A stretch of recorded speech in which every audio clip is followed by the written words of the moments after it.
as the crow flies on the Vance Crowe podcast. Steve Ernst, welcome to the podcast. What's going on? How you doing, Vance? So, Steve, you are one of my Brazilian Jiu Jitsu instructors, but you also happen to be an ICU nurse here in St. Louis. And since I'm doing this coronavirus series, which is taking in as many different perspectives as I possibly can from people that are impacted by this virus, whether it's their industry or actually on the front lines like you are. So I'm glad you're here. You work at a hospital in St. Louis. What are you seeing right now? So I'm seeing a lot. I'm seeing a lot in terms of big moves within the healthcare industry. I'm seeing people, obviously I'm seeing the hysteria on all sides. I'm seeing the hospital fill up with cases of coronavirus. I'm seeing units at the individual level being converted over to handle this current pandemic that's going on. I'm seeing a fair amount of things. I'm seeing the hospital, the management, WashU School of Medicine, which is the physician side of Barnes, but is technically a different entity, responding in their own way. And I'm trying to see people get information out there on what you can do to be more sensible, what not, and then how we're best going to manage COVID-19, which is really what the problem is. So when you see a person with COVID-19, what do they look like? How do they appear? What are you seeing when they're in the ICU? Well, I haven't had to take care of one yet. So, but usually the issue here with every other virus is you're going to see it impact your respiratory system, your ability to breathe, your most important parts of your body, your vital signs are going to compensate. If you're bleeding, what's going to happen? Your heart rate's going to increase to try to get perfusion to the rest of your body to deal with the fact that you're losing blood until the compensatory mechanisms are no longer effective.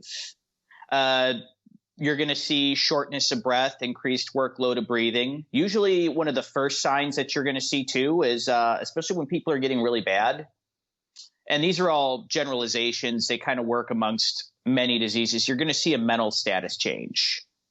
As redundant as it is at the bedside, I will come in probably every hour, every 2 hours, and I'll ask you, what's your name? Where are you at? Why are you here? And what's the month and the year?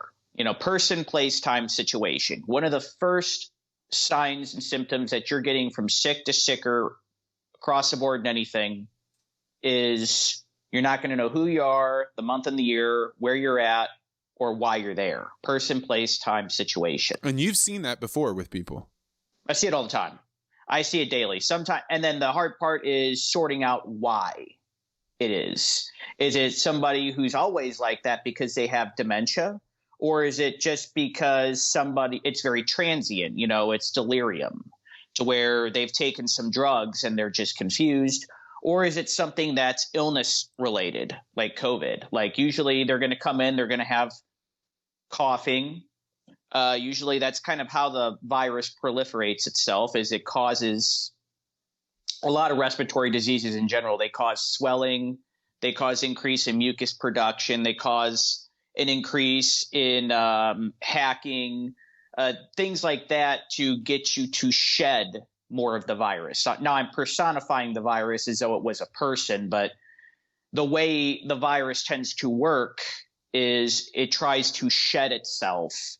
And in that way, that's how it propagates and diffuses across any type of a population. So as you were watching coronavirus come from a long way off, at what point did you start saying like, hey, this is pretty serious? And, what is your analysis of how prepared St. Louis is, for example? Well, you can never really be prepared. Like that's the problem with something that's new. Like, unfortunately, in so many aspects of life, we have to be reactive. And unfortunately, we have to be exposed to it to then be able to know what we can do to come up with a defense. The only good part about it is that we've had multiple exposures to different respiratory diseases. I believe SARS was actually a variant. I could be wrong. Someone can fact check me on this later. SARS was a variant of the coronavirus. And then, COVID, or coronavirus as we're calling it, is COVID, coronavirus, infectious disease, COVID, year that it was discovered, 2019. So that's how they're naming it. But there's other strains of the coronavirus. Some of them obviously are more infectious than others. And we've had obviously other respiratory diseases that we've been exposed to, but there's something in virology called antigenic drift. And that means that the virus changes enough so that your immune system no longer recognizes it. And and that's why we never had a vaccine for the common cold. The common cold mutates at such a fast rate that you can't come up with an effective vaccination for it. It just keeps changing and changing and changing. It's unfortunately, it's one of those things that we're going to have to be reactive to it. We can only be as prepared as we were prepared. I know that's a very shallow cliche, but we have what we have in place, but it is just going to have to get out there. And are you anticipating that coronavirus will have the spike in St. Louis that we saw in a place like New York? It could. Obviously, that depends on people. People are what spread the virus and what keep it contained. And unfortunately, people don't make intelligent decisions.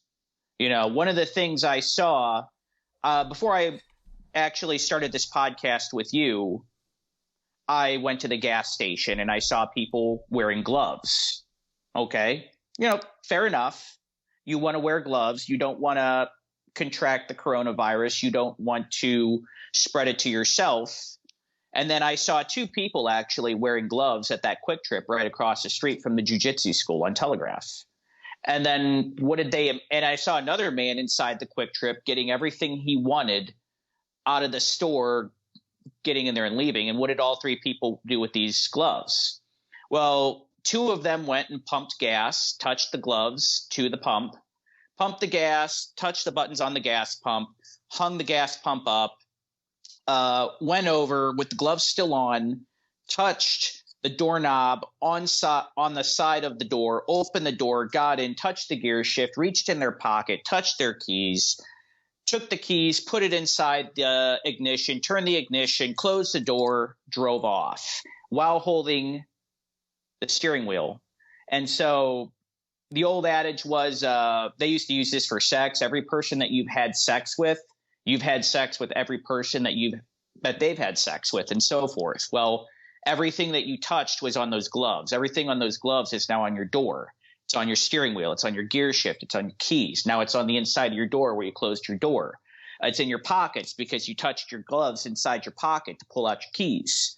I mean, the gloves are only as effective as the person wearing them. You take the gloves off and you throw them away. That's why they're disposable. Or you sanitize your hands. One of the best things, and this is my college microbiology teacher kind of speaking through my voice, is good hand washing.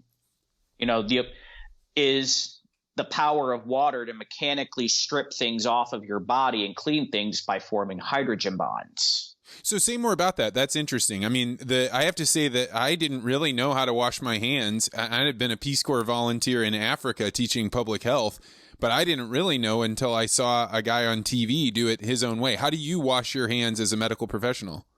The same as everyone else, but, I sit there, I pump the tube, and then get the soap on my hands, and I spread it all around.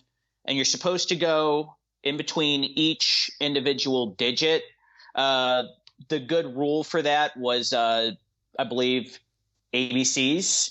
And then by the time you got like the T or something, your hands were clean. Then you take your hands, and this is how you would do an antiseptic scrub in a hospital. You'd let the hot water rinse off your hands. And then after that, you're supposed to have some type of a foot pedal in a surgical setting. But for the most part, what I try to do to be as clean as possible is I'll then use the sensor hand towel dispenser, pull it off, get some hand towels, dry my hands, use the hand towel to shut off the water valve. And this is how we're set up in the medical ICU. Throw the towel away, and then on my way out, I'll dry a couple of pumps of the hand sanitizer that we have in every room that says foam in or foam out. Oh, interesting. So you, in addition to washing your hands, then you use hand sanitizer. Yeah, I add an extra layer, but that's just my inner germaphobe coming out. I was doing that long before coronavirus was causing everyone to become hysterical. So if you're a germaphobe, are you hysterical or worried about coronavirus? It's there. You just have to accept it. It's like crime. You just have to accept it. It's always going to be there. It's just like poverty. It's always going to be there. But, you have to develop a level of comfort with its existence. And I think that's what we do with everything, like junk food. I try to eat healthy now, God knows, but, it's still out there, and I have to develop a level of comfort with its existence, or I have to adapt to the fact that regardless of what I like or what I do, it's always going to be there. So one of the big things in the medical community that we're hearing about over and over and over again is that there is not enough PPE, the protective gear that keeps nurses and doctors safe. What is your thoughts on that? How is St. Louis doing with PPE? How do you feel secured? Correct. We're rationing big time. Let me see if I can find an example laying around. I'd have to get off camera to get it. But that little yellow mask that I sent you a picture of, we're rationing those. Obviously, manufacturers have been ramping up production. They're trying to meet the demand, but obviously you can't meet that level of demand overnight. And then with PPE, technically what you're supposed to do, according to a policy book, is you strip it all off. Gloves, I believe, or you take off your face. It's all in the order. I'm on the infectious disease committee too at work. You take off your goggles and gloves first. You strip off your gown. You roll the gown up away from you. And then the last thing to come out is your gloves. And technically, you're supposed to double glove underneath that. And obviously, everything that was in there goes in the trash. Now you're having to flex on those rules for the sake of rationing, because the spike in numbers is so high that you're having to make it last further than what it was intended.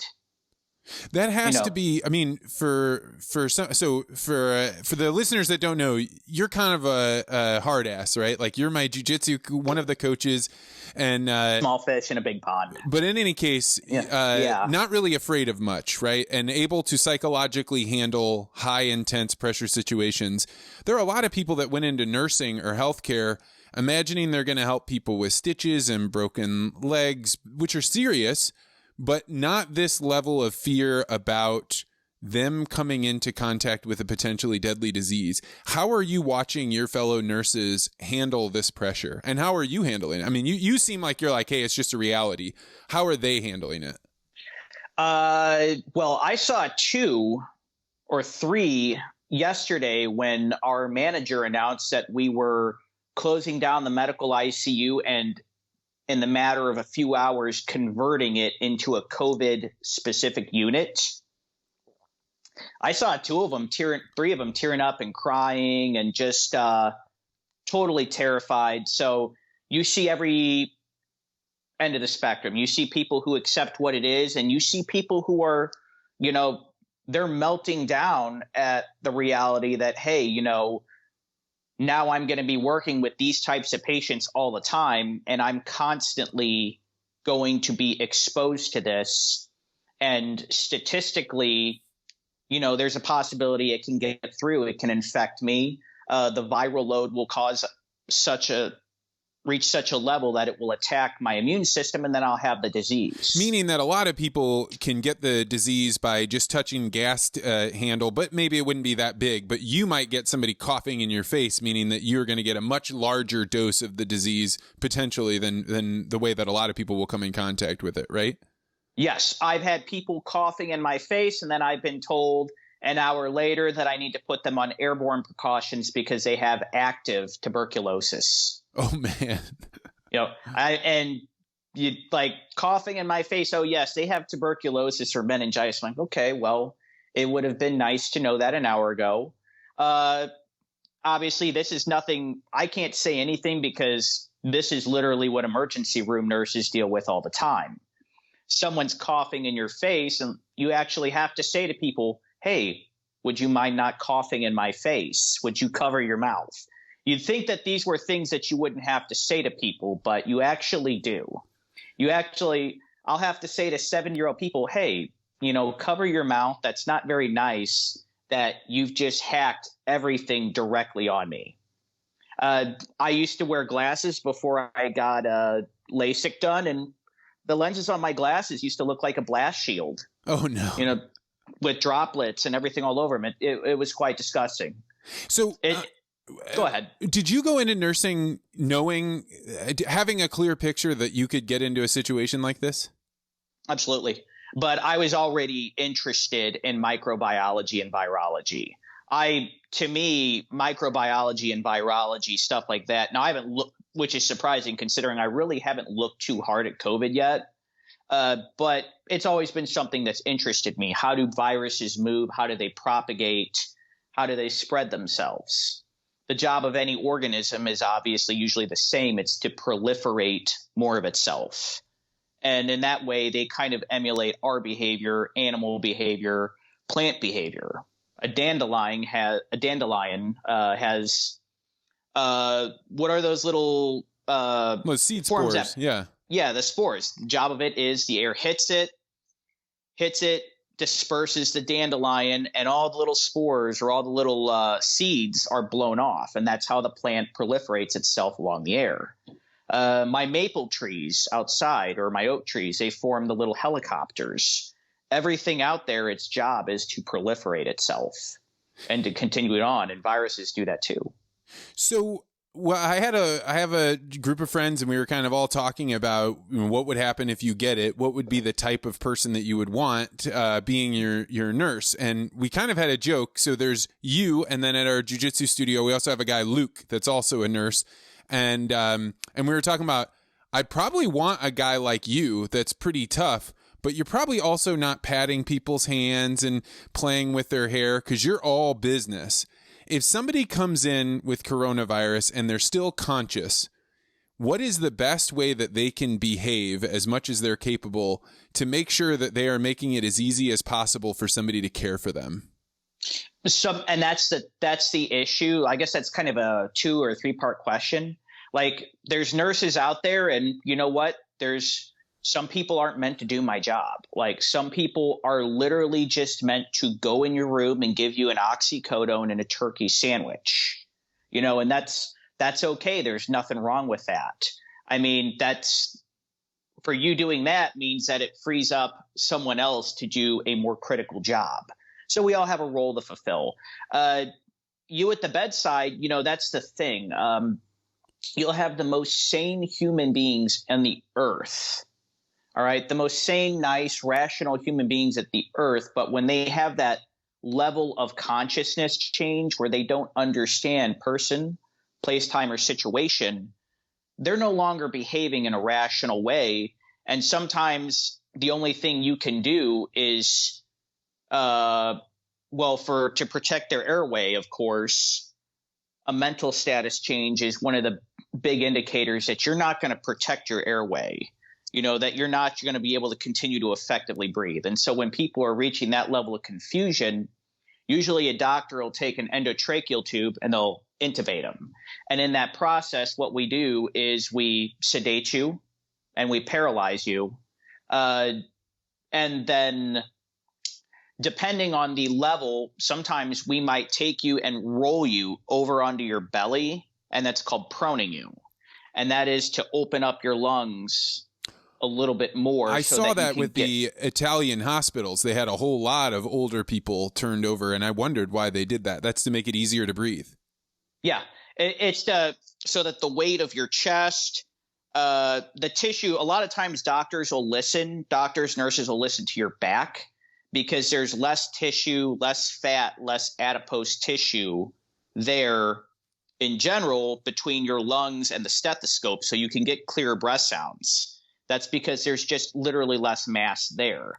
There's more sitting on top of it. There's pectoral muscles, there's fat. If you're a woman, there's breast tissue, which is adipose tissue.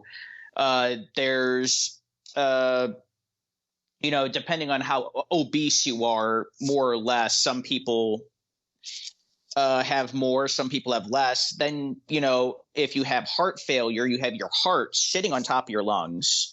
And then you also have if they're in heart failure and they have fluid around their lungs, you got all of that sitting on the lungs. So if you rotate somebody on their face and prone them, you actually can, for a time being, increase lung expansion and move the two parts of breathing for someone. The first part being physically moving air in and out, which is called ventilation, and then oxygenation, which is the second part, where you take blood and the blood circulates into the lungs, and then your body pulls out pulls out carbon dioxide molecules and replaces it with oxygen that you freshly inhaled. So breathing's a two-part process, and it's to shift the odds in your favor. And so we were talking about how your bedside manner and getting somebody in there that can do the types of things that you're talking about, get people into breathing. The question I'm really after is, if I get coronavirus and I want my nurse to take as good a care of me as possible, if I'm still rational, what can I do to increase that? How do I be the best patient that I can possibly be? Is it to be really quiet? No, well, it's to stay calm, obviously, but also the other side of that is when there's a problem, you need to speak up. I don't need to know when there's a problem before it's too late. Now, there's a fine line, it's like people say, well, my leg's itchy. Well, then itch your leg. That's a different type of a problem than I'm having trouble breathing. I can't catch my breath regardless of what I do. I'm starting to get really short. I'm starting to take these real deep, heavy workout style breaths as though I've done an intense 2-hour workout, except I'm just laying there. I look like somebody who's run a marathon, but literally all I'm doing is sitting in a chair or in a bed, versus, hey, I got a little bit of a headache. Speak up for your problems, but you got to understand some problems are big and some problems not so much. They need to come later. They'll be addressed, but they'll come later. What are you guys anticipating at your hospital? Is it today, tomorrow, a week from now that you're going to start seeing a bigger wave? Are you confident that the wave is coming?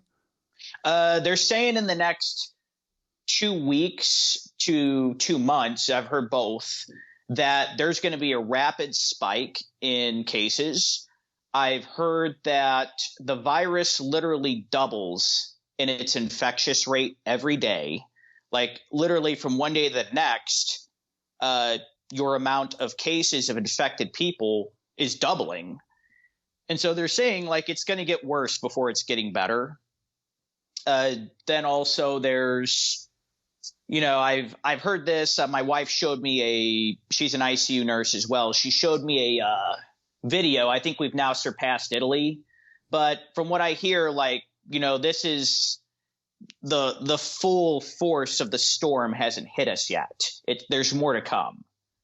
It's just how it is. And it seems so odd because my wife and I, she's pregnant, so we went into quarantine about a half a week, maybe a little bit longer than what most other people did. But now you figure it's been almost 2 weeks of people being in isolation. How is it that the wave would continue building? And is it because people are still going out, or is it because people were sick at home and they haven't gotten to the point where they need to go to the hospital, and that's what's actually building on the horizon? All of the above.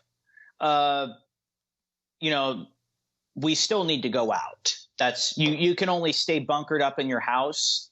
And then from what I've heard, this virus also can lie dormant for 10 days, where you are totally asymptomatic, and suddenly it reaches a point where it escalates in the viral load that you become symptomatic. And usually when that happens, you're shedding more of the virus, and then more of the virus is being kicked out. So there's only so much and so many ways you can isolate yourself. And then I also heard we obviously keep people in isolation at the hospital, that we separate them. And that's all we can do. But I heard an old ICU nurse telling me about how, well, when someone gets the flu or some type of respiratory disease at my house, I just move them into my bedroom, and, I keep them isolated from the rest of the house because this is what we do at the hospital. And I kind of had to point out to her, like, well, that really doesn't make a lot of sense. Because for one, if you live in a modern house, what do you have? You got HVAC. How does HVAC and high efficiency heating, ventilation, and air conditioning work? It works by taking the air that's heated in the house, recirculating it through an air conditioner or a heater, and then pumping it back into the house. That's how the high efficiency works. It takes cooled air, pulls it through a return vent, recools it, or heated air, pulls it through a return vent, reheats it, and then just shoots it back into the rest of your house. So to some extent, that doesn't really work. All you can do really is focus on, cover your mouth, good hand washing. It's kind of back to basics. So if you're caring for somebody, your goal, that you'll be exposed to it in terms of the air being around or just in coming in contact with them. I probably already have been. Yeah. I probably already have been. But that if you're caring for, it'd be a good idea not to have the type of thing you're talking about, which is the big cough into your face, as best as you can hope. Yeah. Better to get a low dose. Yeah. And then also we've been using goggles, keep it off your eyes, or masks with face shields instead of just masks, to try to keep it off you as much as possible. But like, from what I know, New York is in dire straits. So the manufacturers have been diverting most of their PPE as much as they can to New York to try to meet their surge in demand. And so that's why we're starting to ration. Now, the issue is it starts at the local level. These community hospitals that we have at the local level they're reaching their capacity. And now that's why we converted to a COVID unit, is because they've reach their limit to what they can deal with, and now they need to start shifting that to a larger medical center. And for people that don't know, if you're not from St. Louis, the way that the hospital that Steve works at is a center point, a major medical complex with a children's hospital and incredible resources. And so outside of that, in all of the other farming communities and little communities outside of it, even the suburbs don't have this sophisticated of a system. So you're saying those are filling up, and that eventually that's going to spill over into the main hospital system. It's already started. Okay. But, like a good example would be like the president. If Kennedy, somebody shot Kennedy in St. Louis, they would have airlifted him to Barnes because it's the level 1 trauma center of St. Louis. The most important people would be immediately airlifted there, or the most critical cases, or everything from that to high-risk pregnancies to, advanced cancer treatments. They come up with all kinds of new stuff at Siteman. I think the new thing lately has been targeted gene therapy that they're working on, but it's a major medical center, and they're trying to keep on the cutting edge of medicine. Unfortunately, here's medicine that, we're having to keep up with it, and some things are reactionary. So final question. Well, I have two questions, but the final regular one is, what do you think of these on the news, we see that people are saying, hey, you can use these types of medicine, the hydrochloroquine or whatever those are. What are your thoughts on that? Should you think that's going to prove out to be correct or a lot of hype, or what do you think? Hydrochloroquine. I'm not familiar with that. Oh, it was. So I can't. Yeah, I don't. There's just a lot of people that have been putting forward ideas, some of which is kind of debunked, and some of it I don't know very much about it. But I thought I'd ask you. So I can't say that I have either, but I don't watch a lot of news.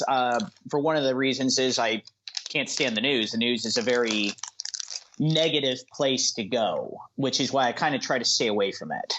So, and then obviously with the way people are reacting, they've been fanning the flames of hysteria for the sake of, well, it sells, it's ratings, you know? Yeah, I've watched more news in the last 2 weeks than I've watched in a very, very long time. So, I mean, I think that they are, you kind of need to know what's going on, but on the other hand, it can become completely addictive to see what the latest numbers are and things like that. Mark Twain nailed it. If you read the newspaper, you're misinformed. If you don't read the newspaper, you're uninformed. So, I mean, that's kind of where we're at. It's as true today as it was 130 years ago when he was the most prominent writer in the 19th century. So my final question, this is one I've been trying to ask everybody. Where do you think the world is? What do you think the world looks like in 2 weeks? There'll probably be more sick people. But this is something that's going to have to unfold for itself. It's going to have to unravel as it goes. Either what we'll do and what we've been doing will be adequate or it will be inadequate, but we're not going to know until it happens. It was, I don't know if you follow a lot of MMA fights or anything like that. Like, happen until it happens. Mike Tyson used to say, everyone's got a plan until he gets hit. You know, well, we've got a plan, but we're not going to know until we really get hit and we really get in a scrap with this virus to find out its true potency and how proliferative it can be. Well, you, along with the other guys from the BJJ Lifestyle Academy, are some of the hardest dudes I know. So I am really grateful that you're going to be out on the front lines. I hope you and your family stay safe. And thank you so much, Steve, for taking the time to talk. Hey, no problem. But the one other thing I wanted to add in there, it just kind of hit me in the back of my head, is really the people, though, that are being hardest hit by this are people with 2 and 3 and 4 comorbidities. Let's say you are exposed to coronavirus, but in the background, you were already a diabetic. You already have vascular disease to your body. So you're not getting good blood flow. Your body's not healing itself as well as it would be with good blood flow, good circulation, good gas exchange from free radicals in oxygen that can in carbon dioxide that can damage your body. That's why you got to drink your green tea. There's on top of that, you know, you've got hypertension, you morbidly obese, all of these things that go together. And unfortunately, we are the fattest culture on earth. You know, we're victims of our own plenty. Yeah, we're victims, unfortunately, now of our own success. And so that's what you got to look at. We have a society that's living longer, but at the same token, it's living longer because we've gotten better with dealing with multiple comorbidities. And so people that might have been killed by one of these are living longer. And unfortunately, they're also the people that are proving to be the ideal vectors for a disease like this to spread itself. They have 3 or 4 or 5. They've got hypertension. They've got congestive heart failure. They've got chronic obstructive pulmonary disease, which has caused them to get pulmonary hypertension. They're diabetics too, because they're not very active from all this stuff, and they're usually overweight and obese. All these things that play in, and that's another reason why the virus has been so successful at hitting these susceptible populations. So we're almost in a way, we're almost kind of victims of our own success, of our own advancements in medical care. We've escalated, and now the enemy escalates. And that's unfortunately where we are. But anyways, that was my final thought that just kind of hit me. Hey man, I'm glad you shared it. I think people are searching for what can they do to prolong their chances or make their chances as good as possible, and it's probably getting out and exercising, being careful about what you eat, and getting good sleep. No, and good hand hygiene. Good hand hygiene, that's right. Yeah. Thanks, Steve, so much, and we'll check back in and let us know how things are going in the hospital. Great. Nice talking to you, Vance. Thanks, man. All right. Bye.